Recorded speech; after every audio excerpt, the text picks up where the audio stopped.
Hi there, and today we're going to talk through a survey report we've had for 20 Stott Street in Failsworth. It's quite an interesting property because it's, uh, let's say, what I call an economy terraced house. So, in other words, when it was built, it was on the cheaper end of the spectrum, and that's demonstrated by the quality of the bricks, the fact that it's a single cavity or single skin wall uh, for the property.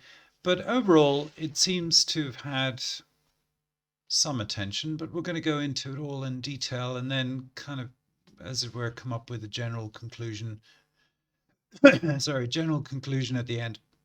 All right, so first thing I'm going to do is go here. Here we are. I'll make me a little bit bigger.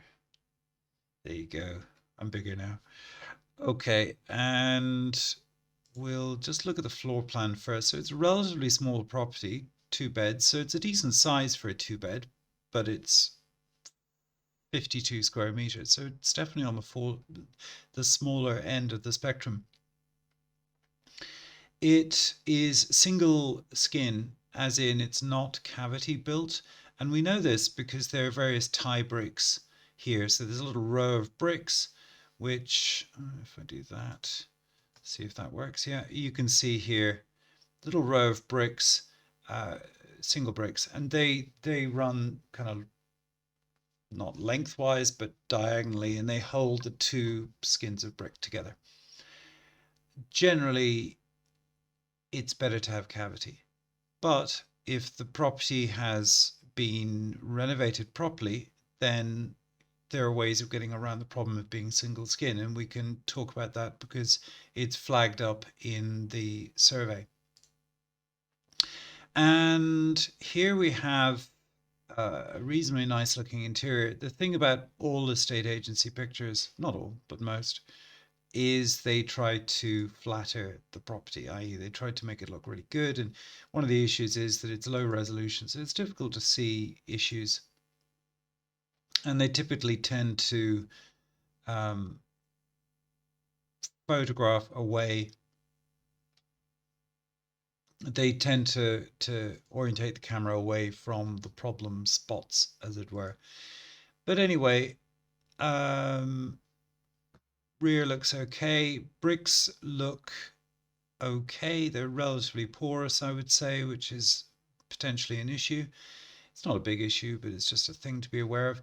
Quite interesting here that you have relatively high ceilings, and that's just visually shown by the door, which will be 2.1 meters, I suppose, something like that.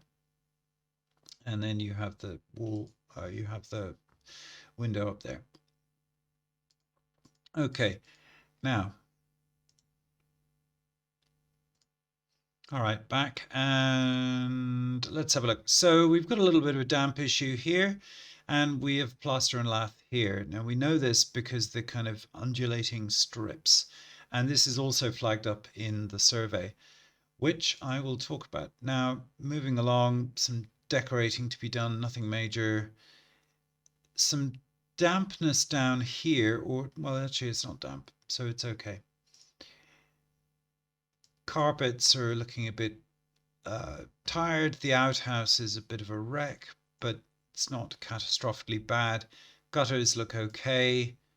Back wall looks okay. So far, the survey hasn't picked up anything that we wouldn't have picked up, but there are some things that the survey has flagged up which are very interesting. It's to do with damp and to do with the roof.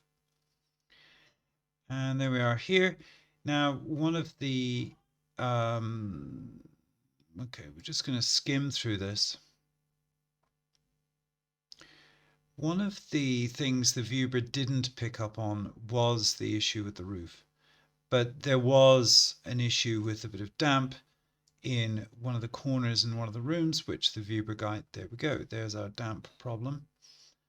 And the reason we have a full survey, of course, is to pick up on everything. Now, this one has the survey has been done by a guy called Brendan Needley, who's a very good surveyor as it happens, and I like the way he's done his survey. It's very insightful, and we'll get into all that in a minute. But overall, there are no major issues here, and Brendan thankfully corroborates that. And there we are. All right, so that's that. Now we've got general context. Now let's dig into the real detail here. And I'll make this single page so you can see everything close up, and we'll zoom in and out and do all of that as we go. All right, and I'll make it bigger, and we'll just start scrolling through it. It's quite a long report, 56 pages, but a lot of this has kind of filler content that I see in numerous reports. So let's just change that so that we can work our way through. Oops, that's page 56. I need to go back up and go to the second page, and we just scroll down as we go. All right, and here we are. Okay, and it just talks about the conditions and what it was like when it was done, and then overall opinion of the property. And he's just saying that these issues are relatively common, and there's no particular issue with the property as such. So the relatively common issues are damp, threat of damp, and so on. Now, going through here, he says, yes, get get electricity and gas certificates, yes. And then he flags up various points, which we're going to get into. And he says that the property was built around 1900, which is the case. And let's have a look. So I did go through this because I don't want to be reading this, studying it as you're watching me study, because that'll get a bit boring for you. But anyway, all right. He talks about the chimney stack being okay. There are some issues with pointing which need to be addressed. So you can see this here, some gaps and so on. And that is something definitely needs to be sorted out. Now, you should be able to get onto the roof with a tower scaffolding and then a horizontal platform which then sits on the roof, and then the contractors can get up there and do that work. There are also a number of issues with slates lifting and repointing on the ridge. These are all quite important. Now, there's a whole number of points here which are important. Firstly, this roof has never been redone. We would not have known this had there not been a survey. Thankfully, the roof purlins, I think the roof joists are okay, but there's no secondary roof felt underneath. So the way this works is you have felt, which is basically a secondary protection against water coming in. So if you have a cracked slate, like a slate that moves or whatever, then water can get in. If it gets in, it causes all sorts of trouble. And therefore, you got to, an insurance against that is to have felt underneath, which catches the water and it drains out, and then you don't have water get ingress, as it were. Now, one of the things I think I remember about this property was looking at this and thinking, okay, this must be, this is obviously a modern thing. It's a roof vent, and perhaps the roof was redone. But actually, it turns out that's not the case. So it's the original roof, and there are some issues with a couple of slates. So this is a good example. So if you remember, in the bedroom there was damp, and the damp looks like it's coming through from here. Therefore, this must be sorted out. It's a relatively simple job to do. Now, I'll show you an example of this. So there's something called roof tingling, and there you go. There's a slate which has slipped out, and I'll zoom right in so you can see it. Slate has moved. Someone's gone up there with a strip of lead or copper, probably lead in this case, and they've banged the strip in, then they've shoved in a new slate and they've curled it up at the bottom. That holds the slate in. It's called tingling. This needs to be done here.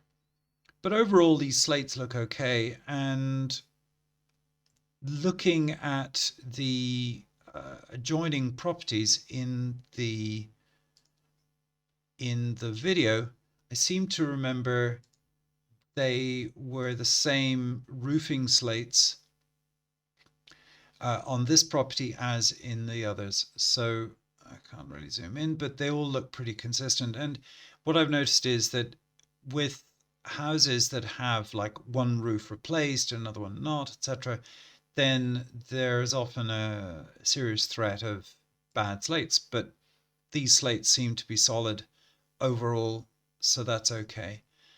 It's just the roof needs a little bit of work. Some repointing has to be done. Technically, it's very simple work. The gutters all look okay. That's good. And then we're into damp-proof coursing, and the surveyor, Brendan, is saying that there would have been new damp-proof course injected, and I think we should have some pictures of this. It's very easy to identify. You have holes on the ground, and Brendan has helpfully pointed these out so you can see you got holes there, and that's where you'd have a hole drilled into the wall, and then you have damp proofing stuff injected into it and so on. Now, one of the other issues he's pointing out is that there's quite a lot of dirt and debris around here. This all needs cleaning away, but also he talks about this at the rear of the property as well.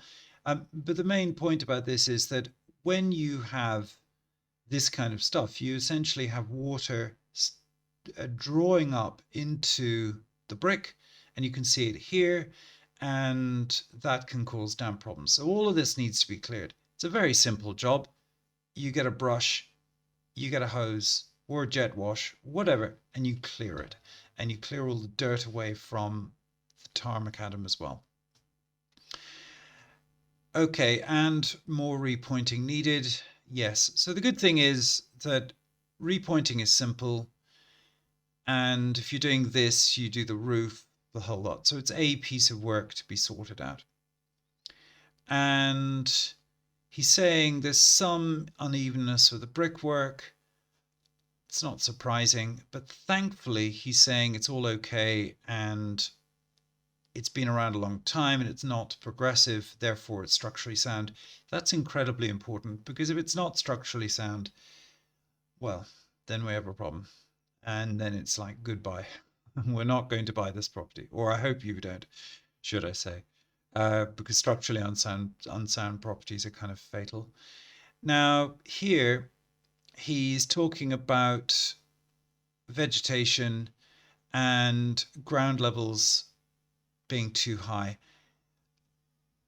This is a problem, but it depends on how much it costs to fix. So what he's talking about is cutting all this back, this artificial turf, then digging a trench and creating a thing called a soakaway, which is essentially the water going into that, which is below the damp-proof course. I think this needs assessing by the contractor, because if there are no signs of damp around here, then there's not necessarily a reason for having a soakaway, which is a cost. As far as I remember, I don't see any references to damp, but let's carry on. So there doesn't seem to be references to damp at the rear.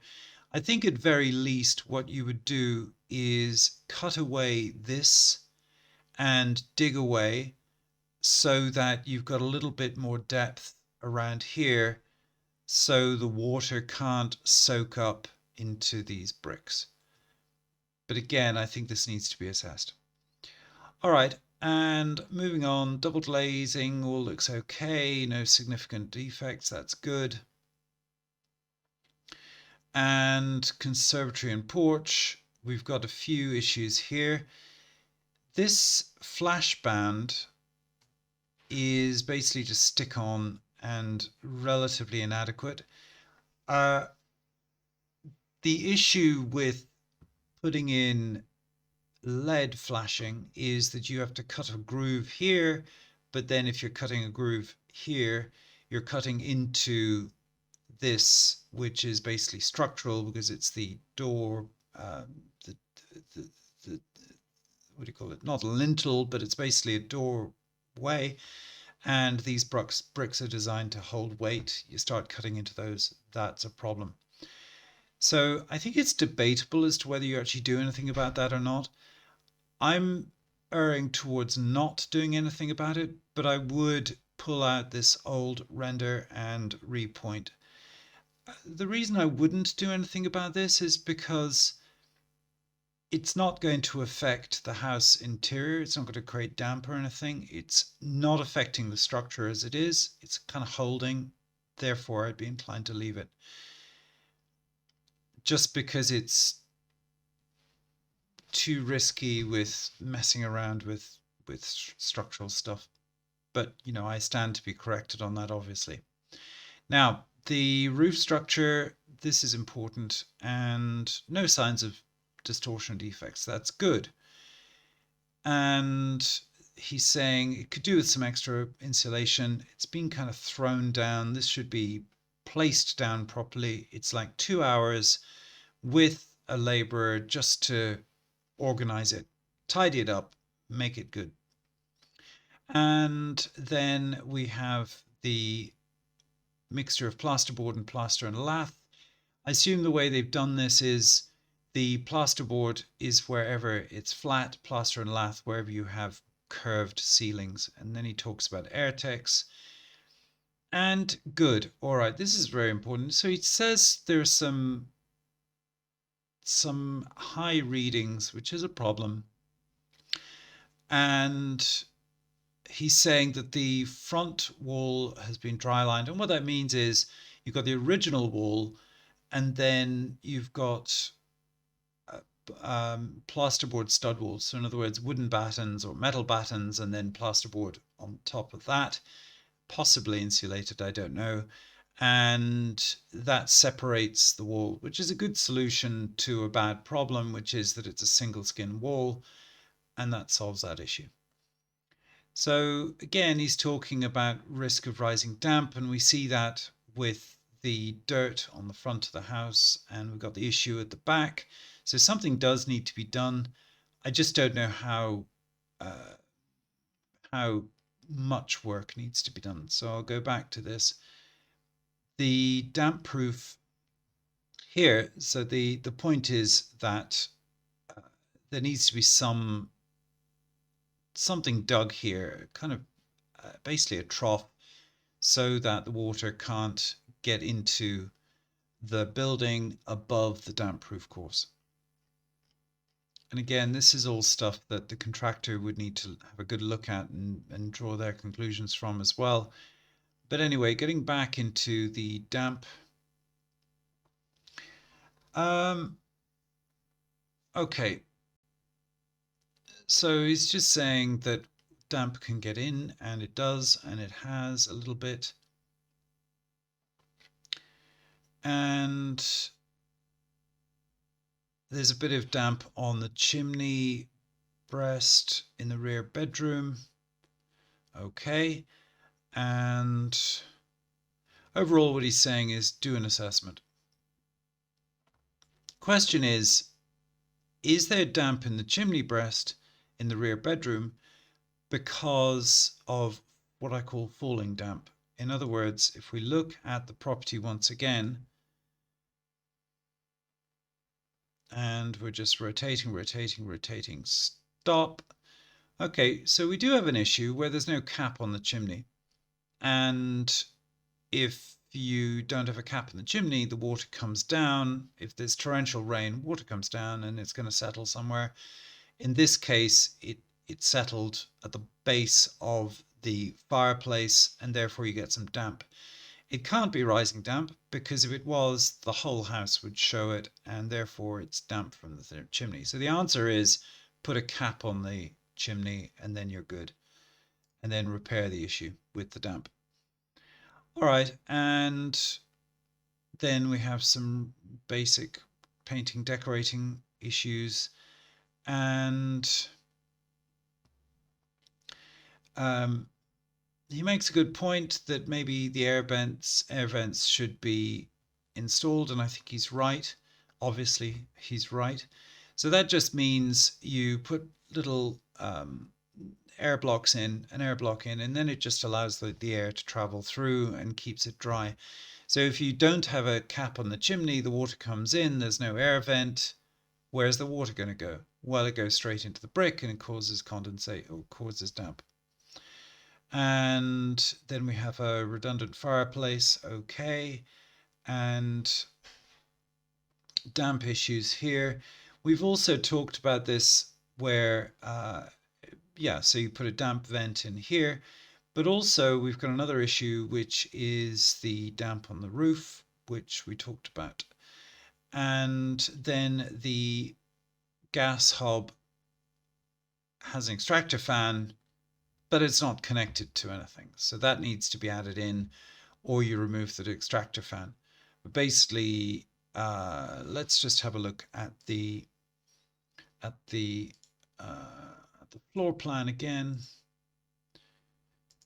And we have the kitchen, and I assume the issue is that the kitchen is, let's go here.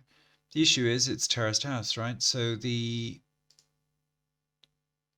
extractor, the one thing that's odd about this property is you've got this going on. So there's a void behind that, but they had to do that in order to allow for the hob to sit in here.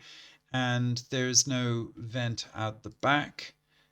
Right, so this just has to be sorted out. You've got a vent for the boiler, but you don't have a vent here. So essentially a hole has to be punched through here, and then an extractor vent added. They just economized. They didn't finish the job, essentially. So that does need to be added in. It's not a big job, just another job to do. And then we have some... Okay, so he's just saying have a very close look at those timbers, and that's relatively straightforward. If it's got wet rot, you'll see, and the way to test it is you stick something in it, like a small screwdriver. If it goes straight in, it's just rotten.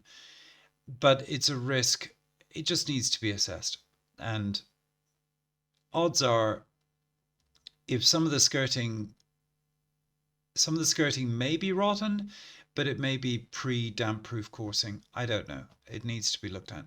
And right, okay, so there's a bath screen without, which may not be safety glass. He doesn't know, it doesn't have a marking on it, but it's quite easy to tell if a sheet of glass is safety glass by the bevels on the edges and so on. It's debatable as to whether one should do anything about that or not. The issue is that as a landlord, if you have property which has poor health and safety, then there's a problem.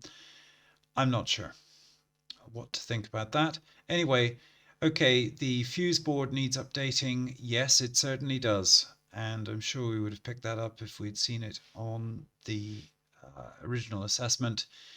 And then we have an internal ventilation unit going straight into the loft. Okay. And the gas meter looks relatively modern. He's saying that. And get certificates for the boiler. Now the boiler doesn't look that modern to me. It looks like it's about 15 years old maybe, and it will need a certification. That's when you find out whether there's a serious issue or not. If you've got some thermostatic controller valves, that's good. And then he talks about drainage. He doesn't know because he hasn't had a look at the drain cover or whatever. And here he's just commenting on the brickwork, which needs, yeah, so what he's saying is it's structurally unsound. This needs to be tested. What's not good is if the whole thing falls down. His suggestion is to remove this, and therefore this needs to be assessed, and just like if it's fragile, it needs to go.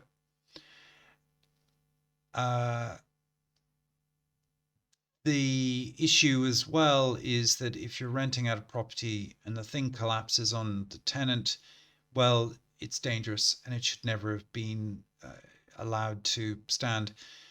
So this needs to be checked out. I assume if you remove it, then you have to rebuild something. Let's just have a look at the pictures here. Now, the good thing is it's the end of the garden, so that's that. It's an expensive project rebuilding this whole thing. And he's showing you the rear wall facing out. I think it needs to be repointed at very least and tested for strength. In other words, give it a good thump. If it comes down, well, then good, because it's dangerous. If it doesn't come down, then okay, it's not necessarily going to collapse. But the fact that the surveyor has raised this as an issue, if there was a problem, this is kind of evidence, and the surveyor said destroy it, therefore you destroy it. So I fear that this thing may have to come down, and then you would have to replace that with fence panels, perhaps. If you get involved in new brickwork, you get different trades involved, and then you have all sorts of trouble. But getting decently strong fence panels is probably a good option here. So just demolish that, put fence panels in, then you've reduced the risk of collapse or whatever, which is quite important. Now, an interesting point to note, by the way, is next door they have a big extension, and maybe this property could benefit from that. But as a buy to let, it's generally better not to get involved in doing expensive extensions because you just don't really see your money back. Okay, and this is the external view, and he's saying that this is structurally weak and the whole lot should probably come down, and therefore, yes, and you put fence panels back in.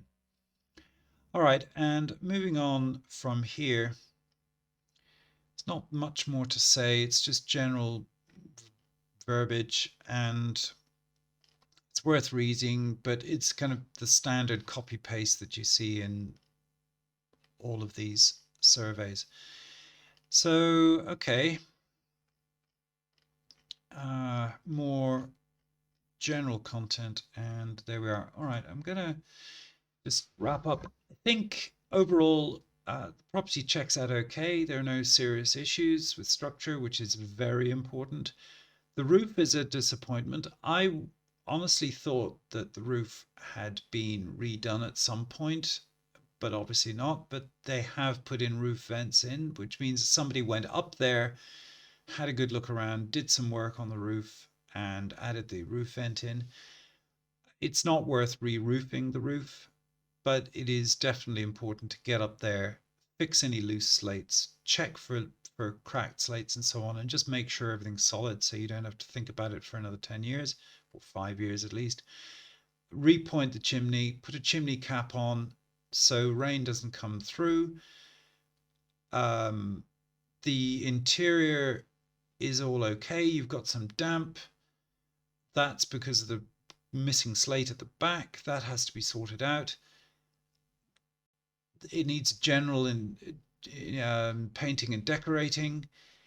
Some carpets need replacing. The downstairs floor laminate looks okay. The kitchen basically looks okay. It needs a new extractor in there because it's kind of ridiculous having a extractor hood but no vent. And the backyard, oh yeah, the front, the detritus near the damp proof course needs to be removed.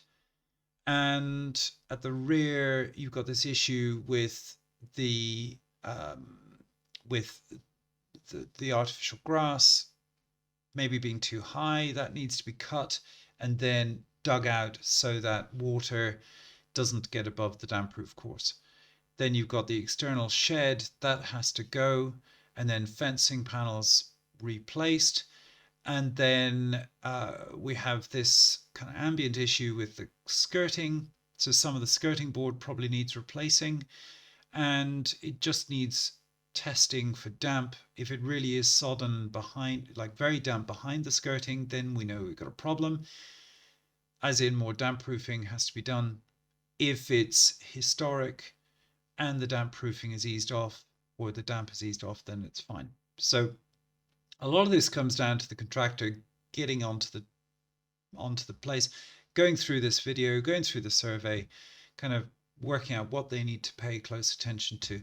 Now, in terms of costs, I would say, generally speaking,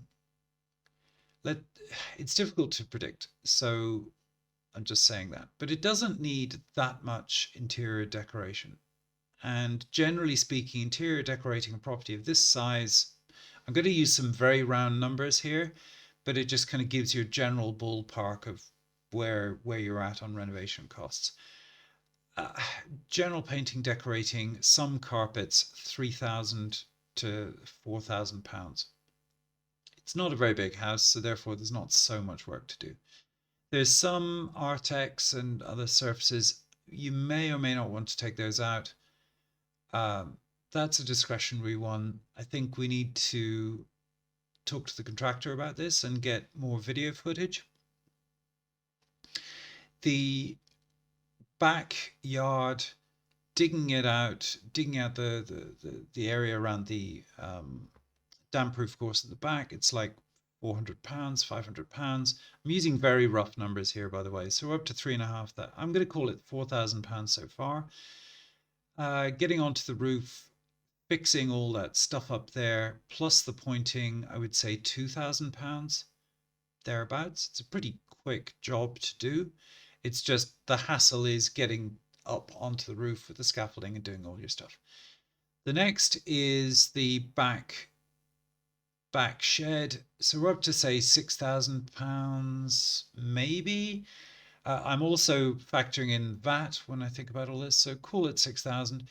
And then we've got the outhouse, knocking it down, say £500, but you've got to get a skip, that's £250 to put all the junk, the stuff in, and then free fence. So call that 1,000. So I think we're up to £7,000, somewhere in that order, to get the property ship shape, and that also includes the putting the vent in and so on for the kitchen extractor. Anyway, what we will do is talk to the contractor and see if they can do a site visit so that they can give us an opinion on renovation costs. So we'll do that sooner than later, and then we'll be able to tighten everything up on cost of renovation. All right then, thank you.